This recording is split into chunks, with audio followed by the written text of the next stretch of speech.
sareeye gaas Bashiir Maxamed Jaamac Bashiir Goobe oo hadda ah taliyaha ku-meelgaarka hay'adda nabad sugidda ayay arrin ku xun tahay markii ay kulmeen Farmaajo iyo Rooble. waxaan madaxweyne Farmaajo uu muujiyay in Bashiir uusan ahayn qofka saxda ah ee isaga uu la doonayo hoggaanka hay'adda nabad sugidda, waxaana aad ugu madax adeegay inuu asaga uu soo magacaabo agaasimaha cusub ee ku-meelgaarka hay'adda nabad sugidda. wararka kale aan ka helin xafiiska ra'iisul wasaare Rooble inuusan ku qanacsanayn hadalka Farmaajo uu soo joodiyay, hase ahaatee waxa aad niyad-jab weyn ku sii noqotay sida ay noo xaqiijiyeen mas'uuliyiin ka agdhow xafiiska Rooble markii uu Bashiir Goobe ka codsaday ra'iisul wasaaraha inuusan ku mushimin hay'adda nabad sugidda iyo sirdoonka qaranka ee NISA inuu bannaanka ka istaago isqabqabsiga.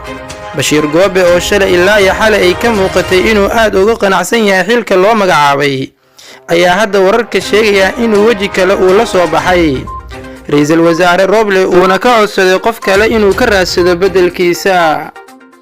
sababta ugu weyn ee Bashiir Goobe lama oga go'aanka uu qaatay ilaa iyo hadda, laakiin war madax bannaan ayaa waxa ay sheegayaan inuu ka baqay in naftiisa halis ay u gasho xilkan daraadiis, maadaama NISA ay weli saameyn weyn ay ku dhex leeyihiin Fahad Yaasiin Xaaji Daahir taliyaha shaqo joojinta lagu sameeyay.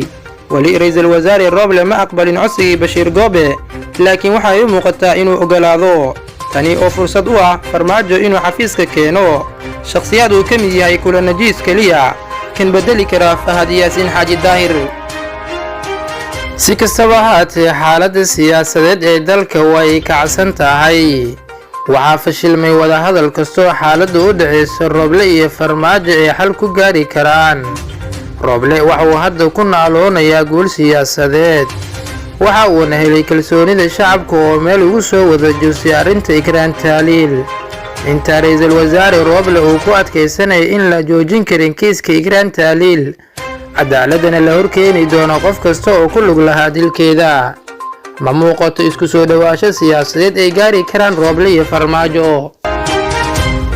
mid kastana waxa uu qodiisa ka diyaarsanayaa hadba qorshaha u shaqayn karaa, tani oo reebaysa weedha lama qiyaasi karo nooca go'aanka ay gaari karaan labadan mas'uul. sidee u aragtaa daawade adiga xalka cakiran ee ka taagan dalka?